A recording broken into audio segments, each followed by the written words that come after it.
So Ted, loved your article. It was a great reminder to me of how to be able to communicate better with clients. Wondering what kind of led you to write this and where is it coming from? As I've been in this industry, I have often kind of struggled with understanding why our clients do some things, why they don't follow our advice, or, why they want to do things that just seem so illogical at the time. And, I've Yep. really struggled with this a lot over the years. And in the last couple of years, I feel like I've gotten a little bit better about it, but this is almost a reminder to myself about some of the whys behind this, because there's always another layer when it comes to why we do things, and why we don't always act rationally. And frankly, I am a fairly analytical person, but I don't always do the most logical and analytical thing.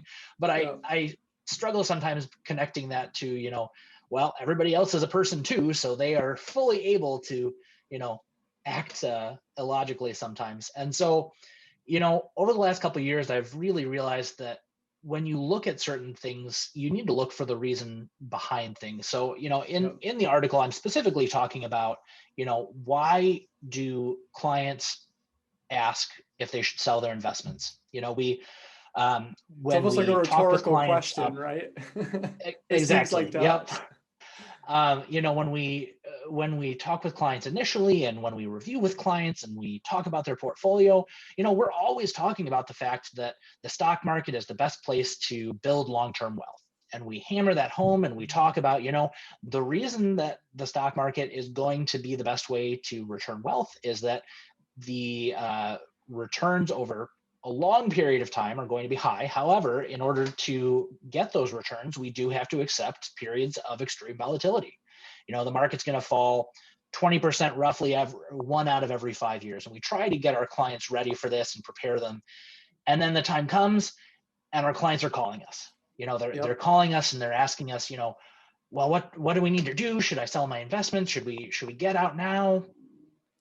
And it can be perplexing and even frustrating for us when that comes, because it's like, man, we practiced this. Yep. We've talked about this however many times. And you know Hmm. what did I not say last time? What are they not understanding? And it's easy for us to kind of put that on the client, and well, they're just acting illogically, and we'll go over this again. And one out of every 5 years, and long term it bounces back, and this is a terrible idea.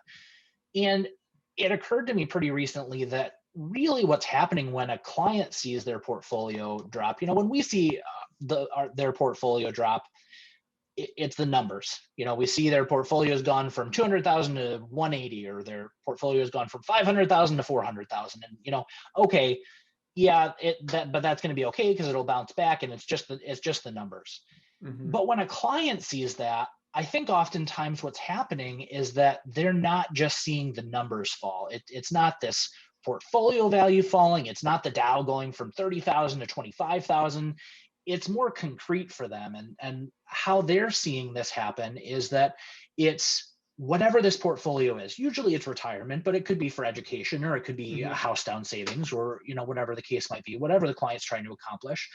And Hmm. they're seeing this slip out of their hands. They're seeing, hey, my portfolio just fell 20% from 500,000 to 400,000, and now I'm not going to be able to retire for another 5 years. Whether or not that might actually be true is beside the point, but that's Yeah. what it feels like. Is I can't retire now, or I can't send my kids to school, or I can't buy this house now. And it's those things that are being lost, or that they're thinking are being lost.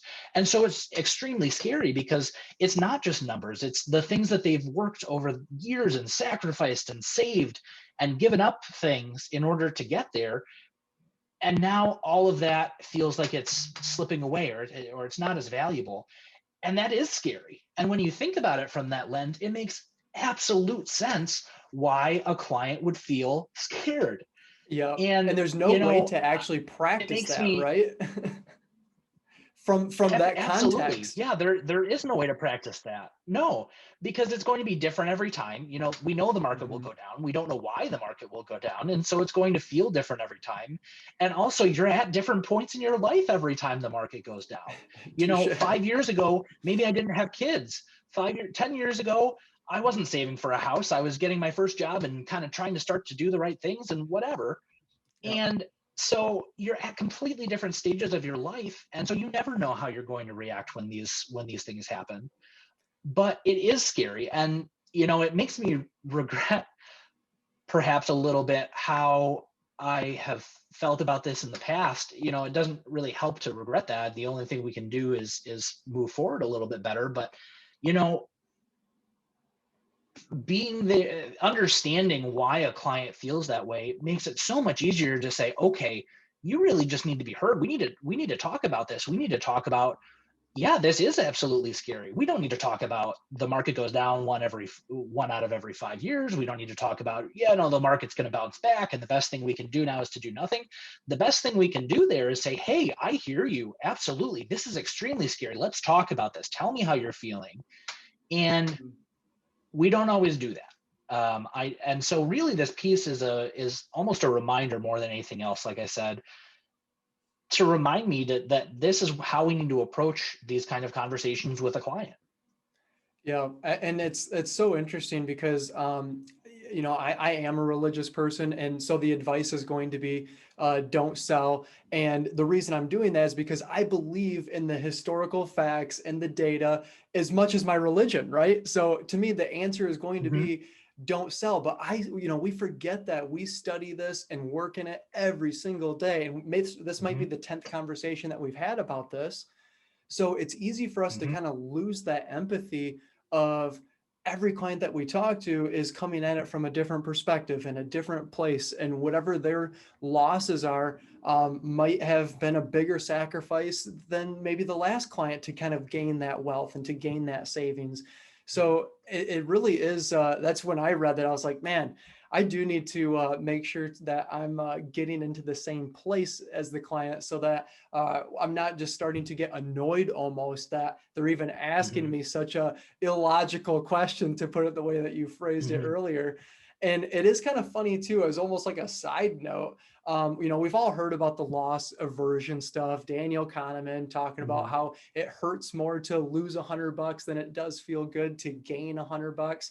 But when you mhm, are saving for this stuff, I kind of get the loss aversion side now, that, and you really made me think about it more, because not only are you losing what you should have done, maybe it's the family vacation or the new wardrobe that you wanted, but now you're not going to get the mhm. family vacation in the future or that wardrobe that you want in the future. So there really is the loss of the past and the potential loss of the future. It does feel like it's twice as bad. So I think there's a lot to be reminded there, that we can kind of become these robots more and less, where we just know the answer. And I think it's much different, though, like you said, to come at the answer from a better perspective. And I loved the way that you put it in your piece, where you talked about the analogy of someone being, they're walking down the road and then they get stuck.